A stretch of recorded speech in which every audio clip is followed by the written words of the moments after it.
The gaming industry is falling apart piece by piece, and there are tons of people within it that do not understand why gamers are furious with the decisions that they're making. And now, instead of simply trying to understand when we boycott products, why that's happening so frequently now, the monetization director at Ubisoft has lashed out at gamers and even fellow devs. I have a few different things to show off, but before I get into the topic, if you enjoy the content I create, check out the links in the description, join the community in my live streams, and consider supporting through Patreon or YouTube memberships. Now, Steve Chassard, the monetization director at the company, lashed out at gamers and his fellow devs in the wake of the company postponing Shadows and admitting its sales on Star Wars Outlaws were softer than expected. Now, of course, anybody at Ubisoft is going through a particularly hard time right now just because they're facing so many problems with their games.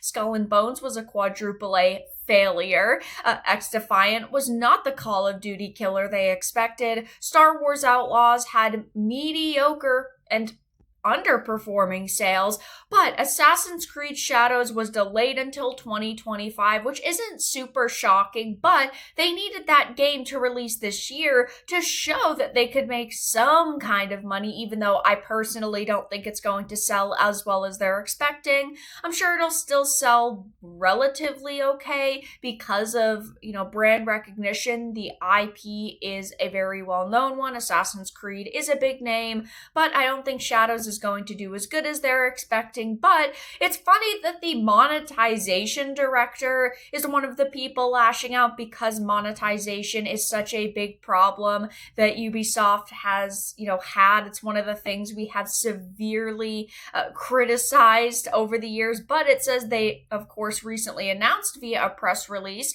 that they were downgrading their expected yearly net bookings to 1.95 billion and that it would have around break-even non-IFRS operating income and free cash flow, and the company delayed Assassin's Creed Shadows to 2025, claiming it would provide additional time to further polish the title. But about a week, after this initial press release, he took to LinkedIn, where he lashed out at gamers and his fellow devs celebrating the demise of Ubisoft. He wrote, "I rarely post on social media, but today I am sad. Ooh, boo-hoo, cry me a river and float upstream, man. A lot of people are sad, specifically the gamers that you are screwing over and that you are trying to nickel and dime." He says he's ashamed and sad. The gaming industry is rough at the moment, we all know it, but seeing how, quote, gamers react on social medias,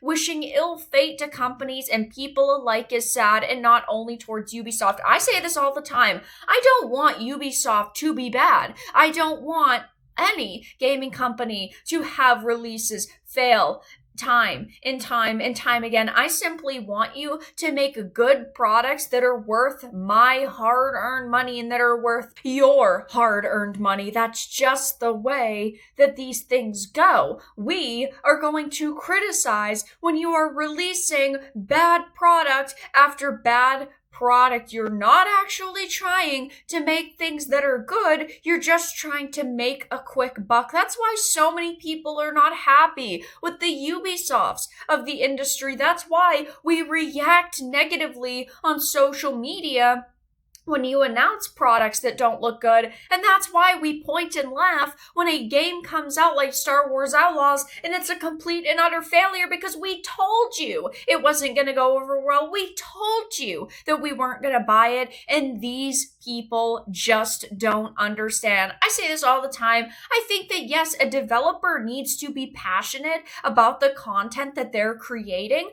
because it does shine through in their work, but at the end of the day, they're not creating products for themselves. They're creating products for an audience for people like you and I, so they need to be listening to us and our feedback, but these individuals just don't get it. Instead of accept the fact that, hey, we came out with a really bad game, they just call us ists and phobes, and in this case, they're calling us toxic and saying it's pathetic how gamers are reacting on social media.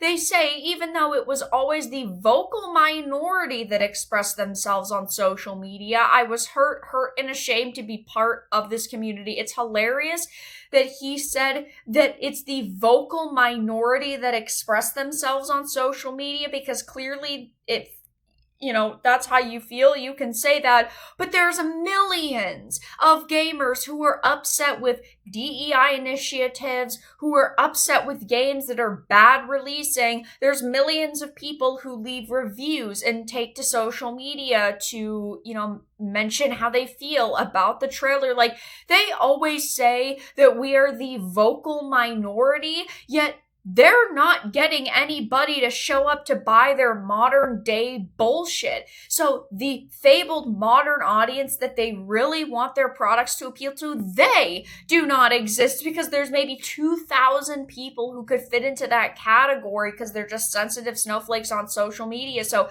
you can say that we're the vocal minority all you want, but it's very clear that gamers are being very loud about how they feel, yes, but we are not a minority. There's millions of people who are upset with the state of the industry right now. That's not very minor, at least in my opinion, but it's no shocker to see someone like this come out and be upset over the state of the industry and just attack gamers, because we do know that the company is filled with people who just hate our existence. Recently, we saw a Ubisoft developer reportedly reveal the company brushes off legitimate criticism as toxic gamer talk, and DEI policies have led to brain drain. It's never that our criticisms are valid or we are just being loud because we are passionate. No, it's always toxic gamer talk. I don't sit here on this channel